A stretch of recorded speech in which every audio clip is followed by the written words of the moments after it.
नमस्कार मित्रांनो, तुमचे स्वागत आहे. श्री स्वामी समर्थ मित्रांनो, तुम्हाला माहीतच असेल की सुपारीमध्ये श्री गणेशाचा वास असतो. लग्न असू द्या किंवा कोणतीही पूजा असू द्या, आपण सुपारीचा श्री गणपती म्हणून आपण पूजेमध्ये मांडणी करतो. तर ही सुपारी तुम्हाला सामग्रीच्या दुकानात आरामात मिळते. मित्रांनो, आज तुम्हाला आम्ही एक फक्त सुपारीचा असा एक उपाय सांगणार आहे,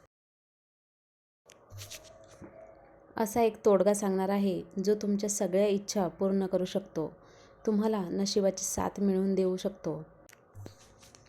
तुम्हाला हा उपायासाठी एक नवीन कोरी सुपारी लागेल. नवीन कोरी म्हणजे तुम्हाला ती बाजारातून पूजा सामग्रीच्या दुकानातून विकत आणावी लागेल. पूजेची सुपारी कधीही वापरू नये.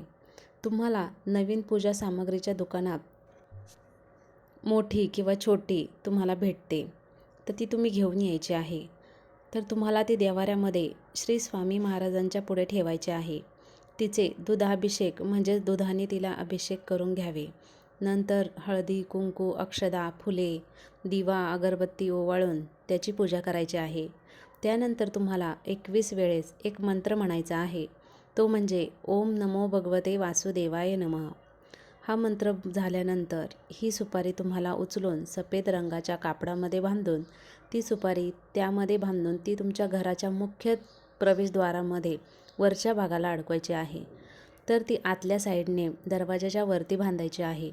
यामुळे तुमच्या घरातील आर्थिक प्रगती होईल. याने तुमच्या घराच्या प्रत्येक सदस्यांची प्रगती होईल. आर्थिक स्थिती बळकट होईल. घरात सुख समृद्धी नांदेल, सुख शांती नांदेल. हा उपाय महिलांनी अवश्य करावा. हा उपाय केल्याने घरामध्ये तुम्हाला फरक जाणवेल. धन्यवाद.